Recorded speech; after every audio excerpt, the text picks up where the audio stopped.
Hey everybody, co-host of Craft Brewed Sports, Scott Kaiser here, back for another edition of the Hater's Guide to Watching Winning Time.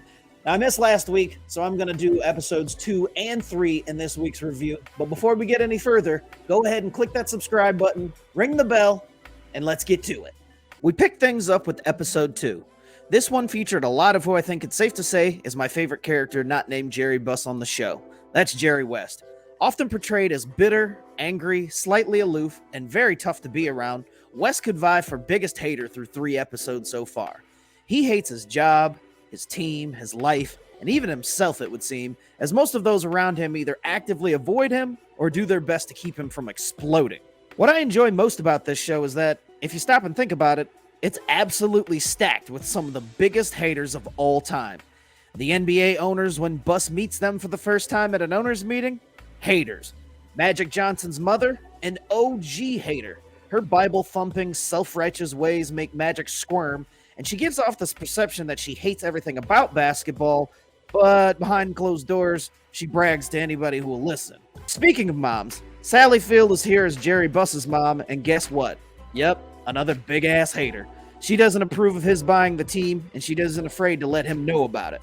Then there's the Lakers bookkeeper, who is such a hater, she can't get past her own jealousy of a young Jeannie Buss. Imagine hating on a kid so much that you sabotage your own job just to try and take them down a peg. You kind of love to see it. Magic does his own hating as well. He just can't help himself from embarrassing a dude who's now dating the girl he believes to be his. Jonah Hill directed this episode, and the scenes featuring Magic talking shit and embarrassing the poor guy are so well put together. Speaking of Jonah Hill, allow me to hate for a second. Look, I'm about a healthy lifestyle and all that, but give us fat Jonah Hill back. The skinny version just isn't as funny. Anyway, we meet the Lakers/Buss arch nemesis in the form of Red Auerbach. You want to talk about hater?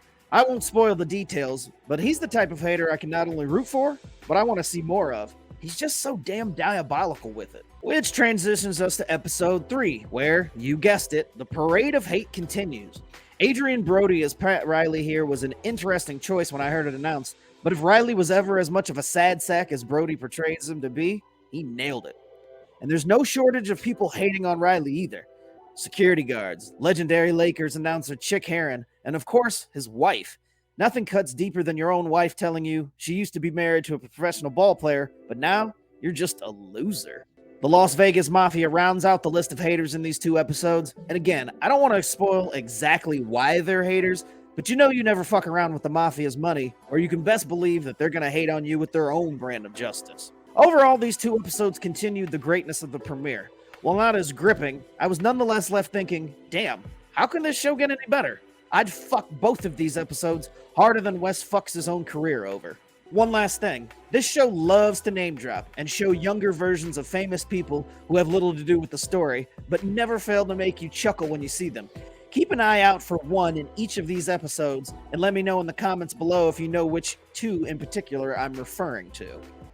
Well, there you have it, 3 episodes in, and this show just keeps on getting better. At this point, it would take a 1 for 50 Kobe-like shooting performance for this show to shit the bed.